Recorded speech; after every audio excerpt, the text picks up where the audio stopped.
یہ ہمارا کلچر ہے جو اپنی مرضی سے ہم نے بنا لیا. دیکھیں نا, کچھ ایک اسلامی کلچر ہے, ایک ہمارے علاقے کا وہ رسم و رواج ہیں جو ہم نے ہندوؤں کے ساتھ رہ رہ کے سیکھ لی ہے, جس پر میں نے 4 جمعے پیچھے پڑھائے اور بہت ساری چیزیں اس میں ایسی آئیں کہ جو چیزیں ہم نے ہندوؤں سے سیکھی ہوئی تھی اور آج تک کر رہے ہیں.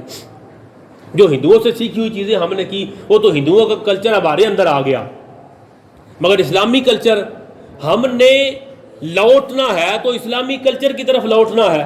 اور اسلامی کلچر وہ یہ ہے کہ حضور صلی اللہ تعالی علیہ وآلہ وسلم کے دور اقدس میں, اس دور میں بالغہ لڑکی کا نکاح کر دیا جاتا تھا عمر سے زیادہ مرد کے ساتھ, اور اس بات کو معیوب نہیں سمجھا جاتا تھا. اس بات کو غلط اور ناجائز اور معیوب اور عجیب نہیں سمجھا جاتا تھا. اس کے لیے میں نے آپ کو بڑے حوالے, میرے سامنے چیزیں موجود ہیں, مگر میں نے سب سے بڑی بات جو ابتدا میں کی دہرا دیتا ہوں, لوگ زیادہ آئے, کہ سرکار کے دور اقدس میں کافروں نے بڑے اعتراض کیے. حضور پاک علیہ الصلوۃ والسلام کو جادوگر کہا, شاعر کہا. سرکار نے جب حضرت زید بن حارثہ کی متعلقہ زینب بنت حجش جو حضور کی پھوپھی کی بیٹی تھی, ان کی شادی کر دی تھی اپنے غلام کے ساتھ, تو وہ تو ایک خاندان تھا بہت بڑا سرکار کا خاندان, اور وہ غلام تھے, تو نباہ نہیں ہوا. اس لیے کہا گیا کہ جوڑ کی شادی میں یہ بھی پیش نظر رہے کہ دونوں کا مینٹل لیول بھی ایک ہو, تب گزارا ہوگا. نہیں نباہ ہوا, طلاق ہو گئی, تو پھر اللہ کے حکم سے حضور پاک علیہ السلام نے زینب بنت حجش سے اپنی پھوپھی ذات سے جب شادی کی تو لوگوں نے اعتراض کیا. انہوں نے کہا کہ دیکھیں بہو سے شادی کر لی, تو زید کو منہ بولا بیٹا کہتے تھے. تو پھر قرآن آ گیا, جو میں نے 2 جمعے پہلے وہ آیت آپ کو سنائی تھی, کہ اللہ کے قرآن نے کہا کہ جو یہ تمہارے منہ کی باتیں ہیں, منہ بولا بیٹا تمہارے منہ کی باتیں ہیں, وہ حقیقی بیٹا نہ وہ وراثت میں حقیقی بیٹا ہے, نہ محرمات میں حقیقی بیٹا ہے. یہ کلوز ہو گیا. اس پر بھی انہوں نے اعتراض کیا. جو قبلہ رخ سرکار نے تبدیل کیا, اس پر بھی کافروں نے اعتراض کیا, اور اس کے علاوہ کتنے اعتراض کیے, موٹے موٹے 4 میں نے بتائے.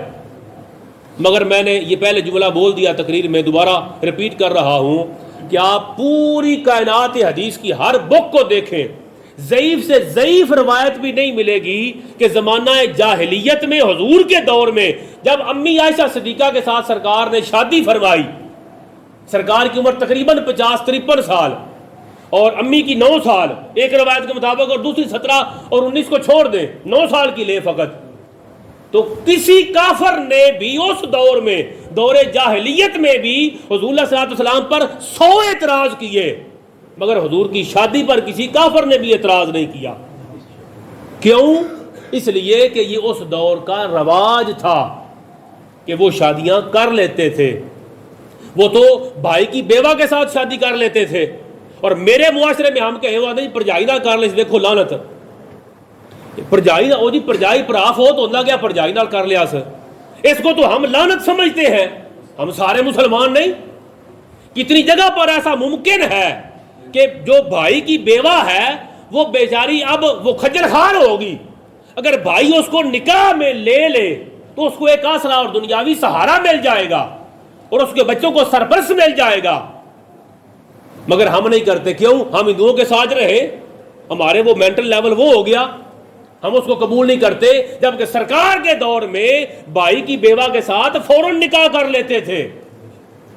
تو یہ ہمارا اپنا دماغ ہے, اسلامی مزاج نہیں. اسلامی مزاج یہ ہے کہ چھوٹی عمر کے لڑکی بڑے عمر کے مرد کے ساتھ شادی کر سکتی ہے, جس طرح مصطفیٰ جان رحمت چھوٹی عمر کے مرد 25 سالہ مرد نے 40 سالہ عورت سے شادی کی. پھر یہ بات بھی ذہن نشین رہے کہ ہمیں دین مل رہا ہے حضور کے گھر سے, میرے آقا کے وجود سے, اور قیامت تک کے لیے یہ قانون بنتا چلا جا رہا ہے. تو اب قانون یہ بنا کہ شادی تب ہوگی جب دونوں بالغ ہوں, شادی تب ہوگی جب دونوں راضی ہوں. اب سرکار کی سنت سے یہ ثبوت مل گیا کہ بچی 9 سال کی عمر میں بالغہ ہو جاتی ہے. اگر آج بھی کوئی 9 سال کی عمر میں بچی کی شادی کر دے, بالغہ ہونا شرط ہے, من سے دانا, تو یہ اسلام کے خلاف نہیں, قانون کے خلاف ہے, اور ہمارا قانون وہ اسلامی نہیں. اگر بدبختوں نے وہ جو وہاں بیٹھے ہوئے ہیں جتنے پارلیمنٹ میں لوگ بیٹھے آپ کو پتہ نہیں کون ہے وہ پارلیمنٹ کا بندہ اٹھ کے کھڑا ہو کہتا ہے یہ شرابیں پیتے ہیں، یہ زنا کرتے ہیں، یہاں وہ جو ان کو کمرے ملے ہوتے ہیں صاحب نے وہ دیکھی نہیں اس کی، میں اس کا نام نہیں لیتا، پوری پریس کانفرنس ایک اندر سے ایم این اے کھڑا ہو کہتا ہے یہ یشیاں کرتے ہیں یہاں پر، ان کو تو ہوش ہی نہیں اسلام ہے کیا اور اسلامی تعلیمات کیا ہے، اور وہ جس سسٹم سے آگے نکل گئے وہاں M N A M P بن کے بیٹھتے ہیں، وہ سسٹم اسلامی ہے ہی نہیں۔ کیسے بھائی 1,00,000 ووٹ ہے آپ کے علاقے میں، 5 لوگ ووٹوں پہ کھڑے ہو گئے، کہتے ہیں جمہوری، یہ تو جمہوری بھی نہیں۔ میں مثال دیتا ہوں اور سب اس کی آپ گواہ ہیں، صرف ذرا یاد دہانی کے طور پہ کر رہا ہوں۔ 1,00,000 ووٹ ہے علاقے میں، 5 بندے ووٹوں پہ کھڑے ہو گئے، 20 اور 27,000 ووٹ لے کے بندہ جیت گیا، وہ 25,000 سوکھا کر لے فگر، 25,000 ووٹ لے کے ایک بندہ جیت گیا، دوسرے نے 20,000 لیے، تیسرے نے 15,000 لیے، چوتھے نے 5,000 لیے۔ ارے وہ جو 50,000 بندے نے ووٹ نہیں ڈالا اس نے تو 5 کو ریجیکٹ کیا۔ جمہوریت تو یہ تھی کہ ان جو 50,000 نے ووٹ نہیں ڈالا ان کو بھی تو کہیں گنو، وہ تو پورے سسٹم کو ریجیکٹ کر رہے ہیں۔ اس سے آگے چلیں بھائی 25,000 ووٹ لے کے ایک بندہ جیتا، وہ جو 75,000 نے اس کو ووٹ نہیں دیا وہ 75,000 کا نمائندہ کیسے ہو گیا؟ وہ تو 25,000 کا نمائندہ ہوا۔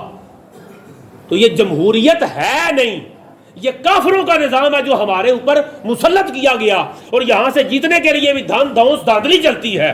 کس کو پتا شریف آدمی تو جیت ہی نہیں سکتا، جیتنا کیا ہے، شریف آدمی تو کھڑا ہی نہیں ہوتا، وہ کھڑا ہو ہی نہیں سکتا، وہ کئی کروڑ روپے کئی لاکھ روپے لگا ہی نہیں سکتا۔ کون لاکھوں لگاتا ہے؟ ایک آدھا حضور فلانی یونین کونسل وچ میری طرفوں جڑے نے اشتہار حضور فلان جگہ تے جڑا وہ تہاڈا جلسہ ہے وہ 10 لاکھ دا 5 لاکھ دا میری طرفوں، حضور گڈیاں 10 میں دیاں دا، مسجد شروع کیتی ہے تو گڈیاں 10 دیوے دا، اسی کاکیاں سن سمجھ کوئی نہیں، وہ 10 گڈیاں کیوں دے؟ حضور گڈیاں 10 تے پٹرول میرے خرچے، تسی کمپین چلاؤ۔ پورے پاکستان میں ہوتا ہے، وہ جو 10 گڈیاں دے رہا ہے اس کا پٹرول بھی دے رہا ہے۔ ایم این اے صاحب نے مسجد شروع کی ہوئی ہے، وہ درس بنا رہے ہیں جو تو فی سبیل اللہ ثواب کے لیے کما رہا نہیں، جو تو خرچ کر رہا ہے کل اس کا 100 گنا 10 گنا تو ان سے ٹھیکے لے کے واپس لے گا، واپس آئے گا۔ تو یہ جو تیرا سسٹم ہے، اس سسٹم سے نالائق لوگ جب اسمبلی میں جاتے ہیں اور جا کے وہاں پھر وہ قانون پاس کرتے ہیں کہ بیٹا 18 سال کا ہو تو شادی درست ہے، بیٹی 18 سال کی ہو تو شادی جائز ہے، یہ اسلامی قانون نہیں پاکستانی ہو سکتا ہے۔ علماء نے اس کا رد کیا، سنتا کون ہے علماء دی؟ یہاں تو بڑوں بڑوں کی کون نہیں سنتا۔ تو پھر یہ بات ذہن نشین رکھے، یہ اسلامی قانون یہ ہے جب بچی بالغہ ہو جائے تو اس کی شادی جائز ہے، جب وہ شرط یہ ہے بالغہ ہو اور دونوں کی رضا ہو۔